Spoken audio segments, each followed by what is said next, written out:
Those of you that have watched my channel before may already know this, but I am a very big fan of Mario Kart. And while I like pretty much every single game in the series, there is no entry that has sunken more of a very special place in my heart than Mario Kart Wii. And what's funny about that is that this is an absolutely batshit crazy game. I mean, objectively speaking, there is so much unbalanced mayhem going on in Mario Kart Wii that it can certainly be a turnoff for a lot of players, but you know, while I don't fully love every little thing about the game, I honestly kind of embrace the chaos with it. So today I wanted to briefly touch on what it is I like about Mario Kart Wii and, you know, maybe address some of the chaotic stuff too. Up to this point in the series, every Mario Kart game was kind of introducing at least something brand new. You had Mario Kart 64 bringing the series into the third dimension. Mario Kart Super Circuit introduced the very concept of bringing tracks from previous games in order to expand the track selection. Mario Kart Double Dash had two racers on one card. Mario Kart DS brought online to the series. Obviously, that is not every single thing that makes each of these specific games different from one another. I'm just illustrating one, you know, example from each one. Anyway, Mario Kart Wii is one of those games that introduce a lot to the series that has still maintained its relevancy,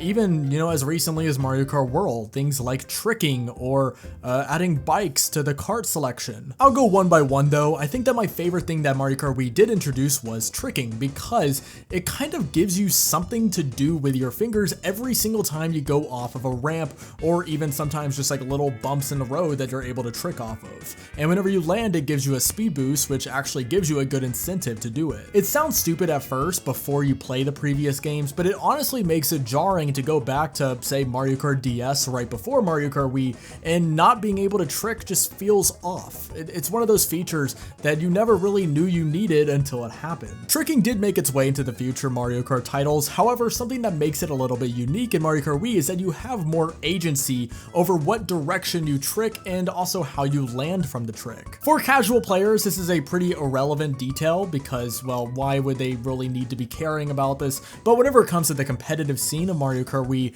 there is so much more viability to exactly how you want to go off of a ramp, land off of it depending on the track or the specific like degree of the turn right after. That is just something that I really appreciate about the game. The next feature of Mario Kart Wii that I really like, that I already mentioned, is bikes. And bikes are certainly one of the factors of the game that I was talking about earlier with it being broken, because they kind of make karts obsolete. This is primarily for two reasons, one of which being wheeling, which is essentially where you are able to, well, wheelie during a straightaway to get a little bit of extra speed, but you can only do this whenever you're on a bike, which, by the way, just for the record, I love wheeling as an addition, especially whenever they are allowing you here to manually wheelie, because it kind of gives you something to do during straightaways where otherwise you would just be kind of holding A and going forward. But also, depending on the bike that you select, you are able to do an inside drift, which means instead of the normal drifting style where your kart drifts outwardly, now you are able to hug right around a turn and, well, go inside.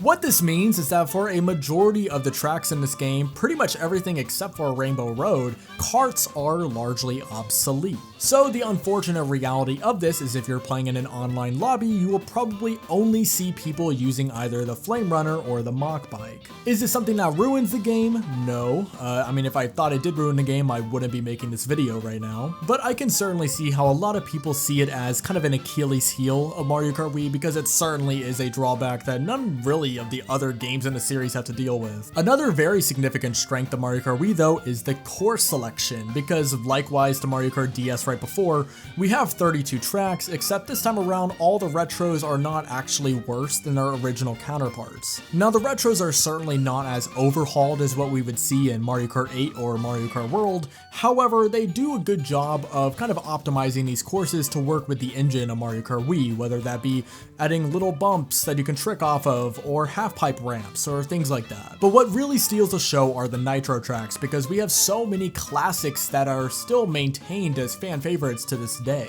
Mushroom Gorge, Toad's Factory, Coconut Mall, DK Summit, Maple Treeway, Grumble Volcano, Koopa Cape, Rainbow Road, Bowser's Castle, Dry Ruins. There is just a lot of fun stuff in the course selection going on in Mario Kart Wii, and honestly, in terms of a quality over quantity approach to a course selection in Mario Kart, maybe aside from Mario Kart World, this is probably my favorite favorite in the series. Another thing about Mario Kart Wii as well is how batshit insane the item selection is. There definitely is an argument for this being the most broken item system in the series, and at times I can certainly see how that would be annoying to people, but other times I kind of like that chaotic element for, well, Mario Kart. Because while there are times that it does feel like it can go overboard, a lot of the times it adds a sense of unpredictability to the race where whenever I'm playing with friends, it actually ends up making it more fun and memorable. I completely understand if that's an unpopular opinion, and a lot of people would completely disagree. That's just personally the way I look at it. Of course, all of this is not even bringing up things like the modding scene or the competitive scene, neither of which I am directly a part of, but I just find as testaments to how strong of a game it is to have a community that is still active this many years after its initial release. So that all is a very brief summary of why I personally like Mario Kart Wii despite its incredibly flawed and unbalanced nature. If you enjoyed the video, feel free to like and subscribe as that is the best way to support the channel. Thank you so much for watching, and as always, peace out.